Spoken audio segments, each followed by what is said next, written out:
ಒಬ್ಬ ವ್ಯಕ್ತಿಗೆ ನಿಮಗೆ ಕೊಡಲು ಸಮಯವೇ ಇಲ್ಲ ಎಂದ ಮೇಲೆ ನಿಮಗೆ ಏನು ಅನ್ನಿಸುತ್ತೆ? ಅವರು ನಿಮ್ಮ ಜೊತೆ ಇರುತ್ತಾರಾ?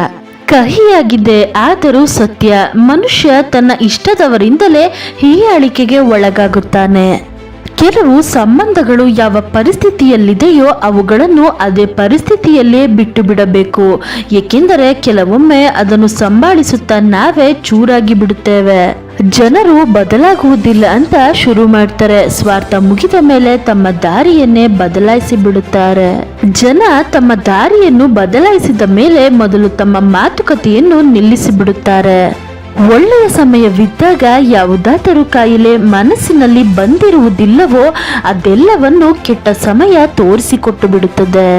ಯಾರಾದರೂ ನಿಮಗೆ ಕೋಪ ಭರಿಸಲು ಪ್ರಯತ್ನಿಸಿದಾಗ ನೀವು ಮೌನವಾಗಿರುವುದರ ಮಜಾನೇ ಬೇರೆ. ನಿಮ್ಮ ಜೀವನದಲ್ಲಿ ಯಾವ ವ್ಯಕ್ತಿಯ ಮುಂದೆಯೂ ಅಹಂಕಾರ ಪ್ರದರ್ಶನ ಮಾಡಬೇಡಿ. ಈಗ ಸಮಯ ನಿಮ್ಮದಾಗಿರಬಹುದು, ಆದರೆ ಸಮಯ ಬದಲಾಗಲು ತುಂಬಾ ಸಮಯ ಬೇಕಾಗಿಲ್ಲ. ಒಬ್ಬರ ಅತಿಯಾದ ಕಾಳಜಿಯು ಮುಂದೆ ಇರುವವರಿಗೆ ಉಸಿರು ಗಟ್ಟಿಸುವಂತಾದರೆ ಆಗ ಆ ಸಂಬಂಧ ಅಂತ್ಯ ಶುರುವಾಗುತ್ತದೆ. ಯಾವ ವ್ಯಕ್ತಿಯಲ್ಲಿ ಎರಡು ಅಭ್ಯಾಸಗಳನ್ನು ಕಾಣಿಸುತ್ತೋ ಅವರು ಯಾವಾಗಲೂ ನಿಮ್ಮವರಾಗಲು ಸಾಧ್ಯವೇ ಇಲ್ಲ. ಮೊದಲನೇ ಅಭ್ಯಾಸ ತುಂಬಾ ಜನರ ಜೊತೆ ಮಾತನಾಡಲು ಅವರು ಶುರು ಮಾಡಿದಾಗ ಮತ್ತು ಎರಡನೆಯದು ತಮ್ಮ ದುಃಖವನ್ನು ಪ್ರತಿಯೊಬ್ಬರಿಗೂ ಹಂಚಿಕೊಳ್ಳುತ್ತಿದ್ದರೆ.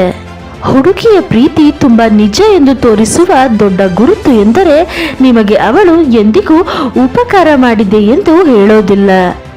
ಯಾರು ನಿಮ್ಮನ್ನು ಅರ್ಥ ಮಾಡಿಕೊಳ್ಳುತ್ತಾರೋ ಮತ್ತು ಅರ್ಥ ಮಾಡಿಸುತ್ತಾರೋ ಅವರಿಗಿಂತ ಒಳ್ಳೆಯ ಸಂಗಾತಿ ನಿಮಗೆ ಬೇರೆ ಯಾರು ಸಿಗುವುದಿಲ್ಲ.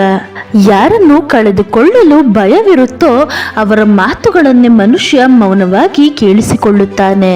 ಪ್ರತಿಯೊಬ್ಬ ಮನುಷ್ಯನ ಜೀವನದಲ್ಲಿ ಇಂತಹ ಒಂದು ಕ್ಷಣ ಬಂದೇ ಬರುತ್ತೆ. ಆ ಸಮಯದಲ್ಲಿ ಯಾರಿಂದ ಆಗಲಿ ಆಸೆಯಾಗಲಿ ಅಪೇಕ್ಷೆಯಾಗಲಿ ಉಳಿದಿರುವುದಿಲ್ಲ. ಒಂಟಿಯಾಗಿರಲು ಬಯಸುತ್ತಾರೆ. ಹೃದಯಕ್ಕೂ ನೋವಿಲ್ಲ, ಕಣ್ಣಚ್ಚಲು ನೀರಿಲ್ಲ.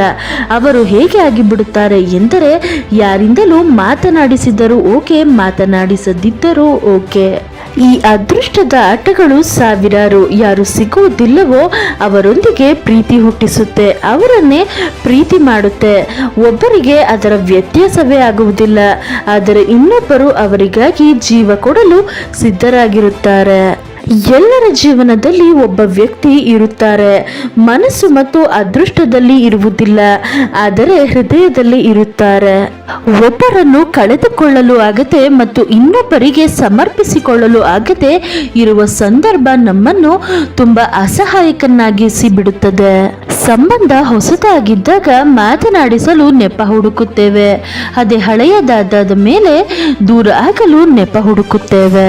ಯಾರಾದರೂ ನಿಮ್ಮನ್ನು ಮರೆತಿದ್ದರೆ ಒಂದು ದಿನ ನೆನಪು ಮಾಡಿಕೊಳ್ಳುತ್ತಾರೆ. ಅವಶ್ಯಕತೆ ಬರಬೇಕು ಅಷ್ಟೇ. ಹೊರಗಿನಿಂದ ಸಿಹಿಯಾಗಿ ಮಾತನಾಡುವವರು ಒಳಗಿನಿಂದ ಕಹಿಯಾಗಿರುತ್ತಾರೆ. ಹೊರಗಿನಿಂದ ಕಹಿಯಾಗಿ ಮಾತನಾಡುವವರು ಒಳಗಿನಿಂದ ಸಿಹಿಯಾಗಿರುತ್ತಾರೆ. ಒಮ್ಮೊಮ್ಮೆ ಕಠಿಣವಾದ ನಿರ್ಧಾರವನ್ನು ತೆಗೆದುಕೊಂಡಾಗಲೇ ಮುಂದಿನ ಭವಿಷ್ಯ ಸುಂದರವಾಗಿ ರೂಪುಗೊಳ್ಳುತ್ತೆ. ನಮ್ಮೊಂದಿಗೆ ನಾವೇ ಹೋರಾಡಲು ಬೇಕಾಗುತ್ತದೆ ಸರಿಯಾದ ದಾರಿಯಲ್ಲಿ ಸಾಗಲು. ಕೆಲವು ಮಾತು ಮತ್ತು ನೆನಪುಗಳು ನಿದ್ದೆಯನ್ನು ಹಾರಿಸಿ ಬಿಡುತ್ತವೆ. ಯಾರಿಗೆ ನಿಮ್ಮೊಂದಿಗೆ ಮಾತನಾಡಲು ಇಷ್ಟವೋ ಅವರೊಂದಿಗೆ ಅಷ್ಟೇ ಮಾತನಾಡಿ. ಯಾರ ಬೆನ್ನ ಹಿಂದೆ ಬಿದ್ದು ಮಾತನಾಡಿ ಎಂದು ಗೋಗರೆದು ನಿಮ್ಮ ಗೌರವವನ್ನು ಕಳೆದುಕೊಳ್ಳಬೇಡಿ. ಕ್ಷಮಿಸುವುದರಿಂದ ಯಾವ ವ್ಯತ್ಯಾಸವೂ ಆಗುವುದಿಲ್ಲ. ಕೆಲವು ಮಾತುಗಳು ಮನಸ್ಸಿಗೆ ನೋವುಂಟು ಮಾಡುತ್ತೆ, ಅವುಗಳನ್ನು ಮರೆತರೂ ಮರೆಯಲು ಸಾಧ್ಯವಿಲ್ಲ. ಒಂದು ತಪ್ಪಿಗೆ ನಮ್ಮನ್ನು ಬಿಟ್ಟು ಹೋಗುವವರು ತುಂಬಾ ಜನ ಸಿಗುತ್ತಾರೆ. ತಪ್ಪನ್ನು ತಿದ್ದಿ ಮತ್ತೆ ನಮ್ಮೊಂದಿಗೆ ಜೊತೆಯಾಗಿರುವವರು ಸಿಗುವುದು ತುಂಬಾ ವಿರಳ. ಕೆಲವರನ್ನು ನೋಡಿದರೇನೆ ಅವರೊಂದಿಗೆ ಮಾತನಾಡದೇ ಇರುವುದೇ ಒಳ್ಳೆಯದು ಎನಿಸುತ್ತೆ. ಯಾರ ಕಣ್ಣಲ್ಲಿ ಸಣ್ಣ ಸಣ್ಣ ವಿಷಯಕ್ಕೂ ಕಣ್ಣೀರು ಬರುತ್ತೋ ಅವರು ಮನಸ್ಸಿನಿಂದ ತುಂಬಾ ಶುದ್ಧವಾಗಿರುತ್ತಾರೆ. ಬೇರೆಯವರ ಕಾಳಜಿ ಮಾಡುತ್ತಾ ನಮ್ಮ ಕಾಳಜಿಯನ್ನೇ ಮಾಡುವುದನ್ನೇ ಮರೆತು ಬಿಡುತ್ತೇವೆ. ಜೀವನದಲ್ಲಿ ಸೋಲು ಗೆಲುವು ಇದ್ದೇ ಇರುತ್ತೆ. ಒಮ್ಮೆ ಪ್ರೀತಿಯಲ್ಲಿ ಮತ್ತು ಯಶಸ್ಸಿನ ಹಾದಿಯಲ್ಲಿ ನಿಮ್ಮ ಗೆಳೆಯರಿಗೆ ನಿಮ್ಮ ರಹಸ್ಯವನ್ನು ಮಾತ್ರ ಹೇಳಬೇಡಿ, ಏಕೆಂದರೆ ಆ ಗೆಳೆಯರಿಗೂ ಗೆಳೆಯರಿರುತ್ತಾರೆ ಎಂಬುದನ್ನು ಮರೆಯಬೇಡಿ. ಮನುಷ್ಯರ ಮೇಲೆ ನಿರೀಕ್ಷೆಗಳನ್ನು ಇಟ್ಟು ಆ ದೇವರನ್ನು ಪ್ರಶ್ನೆ ಮಾಡ್ತಿರಲ್ಲ, ವಿಚಿತ್ರ ಅಲ್ವಾ? ಜನರು ಬದಲಾಗುತ್ತಾರೆ, ಆಗಲಿ ಬಿಡಿ, ನಿಮ್ಮ ಸಮಯ ಸರಿಯಾದ ಮೇಲೆ ಎಲ್ಲರೂ ಹಿಂದೆ ಬರುತ್ತಾರೆ. ಯಾರು ಹೃದಯದಲ್ಲೂ ಕೂಡ ಬುದ್ಧಿ ಇಟ್ಟುಕೊಂಡು ತಿರುಗಾಡುತ್ತಾರೋ ಅವರಿಂದ ತುಂಬಾ ಹುಷಾರಾಗಿರಿ. ಎಲ್ಲರನ್ನೂ ನಮ್ಮವರೆಂದುಕೊಳ್ಳಬೇಡಿ, ಅಂದಾಗ ಮಾತ್ರ ನೀವು ಸಂತೋಷವಾಗಿರಲು ಸಾಧ್ಯ.